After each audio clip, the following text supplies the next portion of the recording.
Sox in the Basement, heard everywhere podcasts can be found, and always on soxinthebasement.com. This is a Sox in the Basement instant reaction to a White Sox off-season move. My name is Chris Lanuti. I am one half of Sox in the Basement, and we're going to talk real quick about the deal between the Chicago White Sox and the Seattle Mariners that happened today. The White Sox ship catcher Omar Narvaez to Seattle for relief pitcher Alex Colome.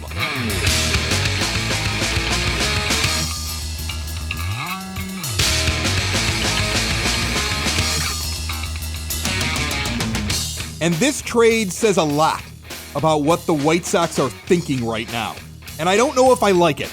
We just dealt a catcher coming off of his year 26 season, 26 years old, who has a breakout and comes just short of an 800 OPS at the catcher position. That's damn good. And we dealt him for a really good pitcher.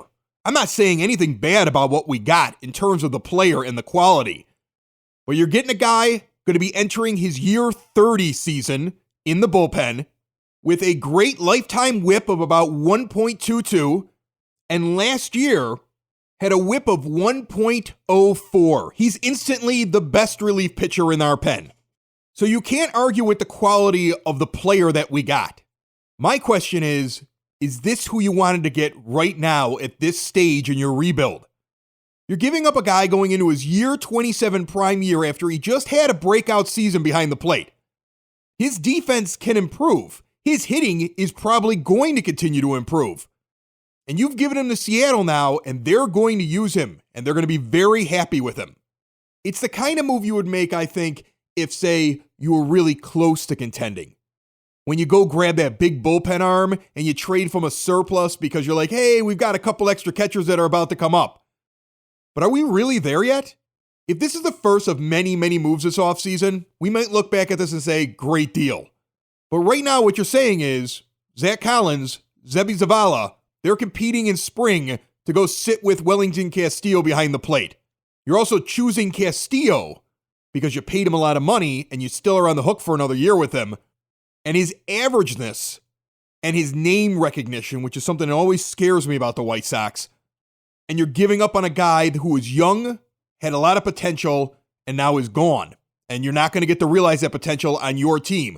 You might be watching it on SportsCenter over the next couple of years, though. Oh, and did I mention that he's a drug cheater? But now he's your number one catcher. I think I would have preferred having Narvaez be the number one catcher. I would have preferred dealing Castillo to a catcher-hungry team, trying to offload some salary, or just eating it for the year. You could have still brought Seby Zavala up and had him and Narvaez behind the plate. You could have still given Zach Collins a chance. But you're chasing bad money and you're giving up on talent when you have nothing but payroll room available right now. We've got a lot of reaction already coming in on Twitter at Sox in the Basement or Facebook/Sox in the Basement, and it's mixed. Some people are like me. I don't know what the timing is of this move. It's great to get that pitcher, but is that what we really need as a bullpen piece? Don't we get the bullpen last? Arguments over which guy's worse at defense, Castillo or Narvaez. But the bottom line to me seems to be this, and we'll get into it more on our regular episode coming out this coming Wednesday, Sox in the Basement, 30 Minutes of Sox, when Dave joins me down here at my 9-foot homemade oak bar. Just like I said in the last episode of Sox in the Basement, this is Ricky Renteria's team. Ricky Renteria is making a lot of decisions about who he wants for this year. He clearly liked Castillo. At the end of the season, all of a sudden Castillo, when he came back, was catching all the time. Narvaez disappeared. We talked about it. What happened to him during that Cubs series? Guess what? The manager didn't value him. We talked about why it doesn't make any sense to keep Leury Garcia. But we also talked about how Ricky Renteria loves him. And they gave him a tender today. Not actually a tender, they just signed him to a deal, but it was for about the amount of money that people estimated him getting. $1.5 million. We don't think he likes Avi Garcia.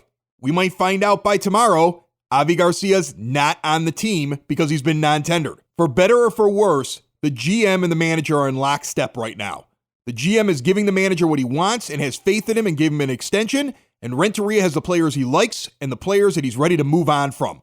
And Narvaez was expendable.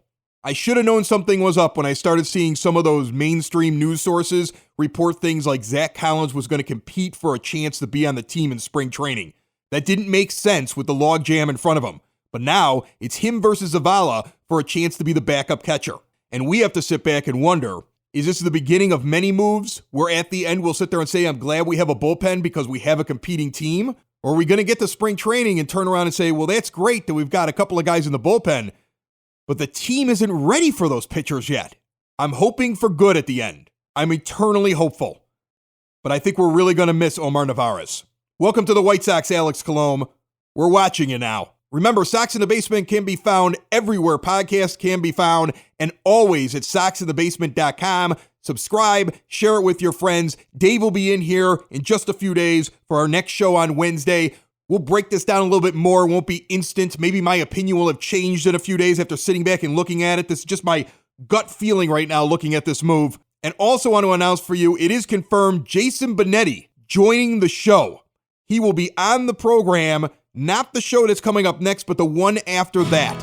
We are very excited to be having him on Sox in the Basement. If you have any questions for him or any comments on what you have heard today, hit us on Twitter at Sox in the Basement, go to facebook.com/Sox in the Basement, or call us and leave a message after the beep at 708-459-8406. 708-459-8406. At least they're making moves, because it was getting boring. Let's see what they do next. Sox in the basement. Sox in the basement. Sox in the basement.